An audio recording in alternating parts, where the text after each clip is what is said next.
All right, ladies and gentlemen, I am Jay Wendell with Rock Rage Radio, and I am here with Tim of Dropkick Murphy. Sir, how are you doing today? Great. How are you? I am doing very good. Good. It's not too hot, not too cold, and I'm okay with that. That's right. Yeah. Because, I mean, it's been hot as balls everywhere, really, It has. recently. Yeah. So, I don't want to ask stupid, boring questions because, really, I mean, look, I'm sure you... I could say how's your tour going? Which Great. Yeah, which I hate that question. Wonderful. Every single time I see something like that. So we're going to start off with talking about food. Okay. And you're not allowed to use Boston as the answer. All right. So, best place you've had lobster rolls? I don't eat seafood Why not? because it's horrible. Okay, fair enough. Okay, how about steak tips? Ooh, I love steak tips. There's a place in South Boston that's one of those places. I know, that's the reason why I'm not letting you use Boston as the answer. You know what? I don't know that I've had steak tips on the road, actually. But on each day off, I do go out to a steak place in general. And I've been to a lot of weird steak places. Okay, what's the weirdest steak place you've been to? There was a place, I can't remember the name of it. We were in Europe.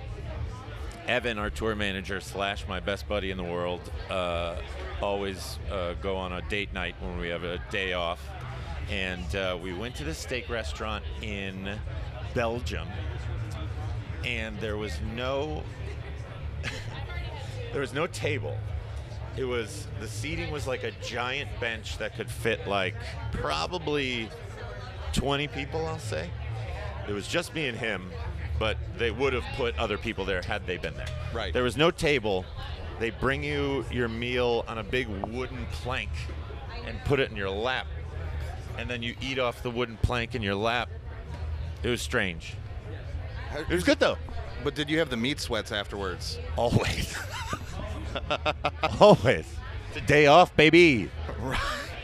So, what else a day off's for but the meat sweats? I mean, I feel like that if you're going to a steakhouse, especially something like that, that's kind of the point, I feel like. Yeah, So, absolutely. It's like going to a Brazilian steakhouse. You should regret your decisions after you leave. It's so fun. I've only been to one Brazilian steakhouse in Brazil. I felt like I should do it right, you know? Right, I mean. But we got guys that will go on a day off or something to a Brazilian steakhouse, and they come home so miserable. I mean, miserable in a full sense. I mean, it's always good food, but they just eat way too much. Because you get that, I don't know if you've ever been to a Brazilian steakhouse, you get this little chip, red, green. Right. You got to flip it over depending on whether you want more or not. And a lot of people forget to flip that chip, baby. Oh, it's not a matter of forgetting for me. It's just I mean, I am going to take every bit of advantage of the money that I spent for that. Good. So, obviously, you guys are synonymous with drinking, especially like drinking songs and everything like that. Have you ever looked into how much more, on average, the drink sales at your concerts are comparatively to other bands and playing? I was going to say you would be amazed, but maybe you wouldn't be amazed. They'll run out of shit before we go on stage. You know what I mean? That doesn't surprise me at all. I'll be sitting in the back of the bus before the show watching TV or something, and Evan will come back all exasperated, and I'll be like, "What's the matter?" And he's like, "They're out of Guinness." Of course they are. The Budweiser's tapped. So no, yeah, it's. How often does that happen? Pretty often, I think. We have a pretty good drinking crowd, but yeah, I mean it doesn't really affect us. Other than It might be better for the crowd. it might be better for the crowd. It's the venue, I think, gets more bummed than we would, you know. But Well, I can't imagine now. One thing I've always wanted to do, I want to actually catch you guys at some point in Boston around St. Patty's Day, because that would be. It seems fitting, number one, and I'd imagine it's pretty much a gigantic-ass party. it is, but it's so hard to explain. Yeah, it is a giant party for our friends and for our family members. Right. For us, on the other hand, it's a lot of making sure all those friends and family members are all good and having a good time and in their right seats and things like that. It's the greatest thing ever. Playing in Boston, there's nothing better than playing in the Dropkick Murphys in Boston for a week. But it's personally stressful, is the only thing. Because, you know, mom and dad are coming. You know, you're sitting there playing a show, and you look up in the balcony, and all of a sudden you see somebody, like, asking your dad to see his ticket to make sure he's in the right seat. And you're like, what's going on up there? So, actually, along those lines, though, so have you guys ever played up around Salem around Halloween? We haven't, actually. That seems like it'd be a good fit, too. It does. That's a good idea. I mean, we've never even thought about that. I mean, because Salem's already a party at Halloween. I've been there. Big It's time. crazy. Yeah. They shut down the whole city. Yeah. I mean, so. It's wild, yeah. We've never even thought of that. You know what? We normally don't even play on Halloween. Last year, we have a couple of times. Last year, we played on Halloween we were in South America.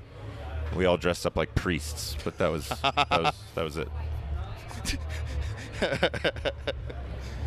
Oh, so other than that, Yeah. how have you guys been doing? Great. We're doing great. We're actually we've been out on this tour with a band, Clutch, who we've never toured with before. They've been around forever. We've known of them forever. We've never crossed paths. Great with them, guys. really, though. Great guys. Great band, and they play their asses off. As a guy who really appreciates like musicianship and stuff like that, those guys can play, man. Holy cow. Yes. Watching them out front every night is phenomenal. Like we were talking about before, we just left Danny, Amigo the Devil. Right. He was phenomenal. Hatebreed was out with us as well. They were great. That was such a neat lineup for a tour, too. It was a cool lineup, yeah. And we're at the tail end of it now. We have like 3 more shows after today. Right. But it's been a great trip, and we're going to get home. We're going to write a bunch of new stuff, and then in 2020, we're going to come out with something new and hit it hard. Also, one thing I wanted to ask you about. Yeah. So, the video that kind of went viral of singing to the one kid. Yeah. How did? First off, that was cool as hell. For anybody who didn't actually see it, look up the video. Mighty Quinn. Yeah, Mighty Yeah. Quinn, and they do Shipping Out to Boston, and it's like it hits you in the feels. I mean, they were so great. They're a family that lives just outside of Boston. Mm-hmm. Quinn is a little boy who was diagnosed with cancer. He's in his house. He can't really interact with too many people outside, so they have Right. this cute little open window for him. Mm-hmm. And people have been visiting him. And so Ken and I went down there one day and played a couple songs for him and had a great time with the family. And he and his sister Maggie are so cute.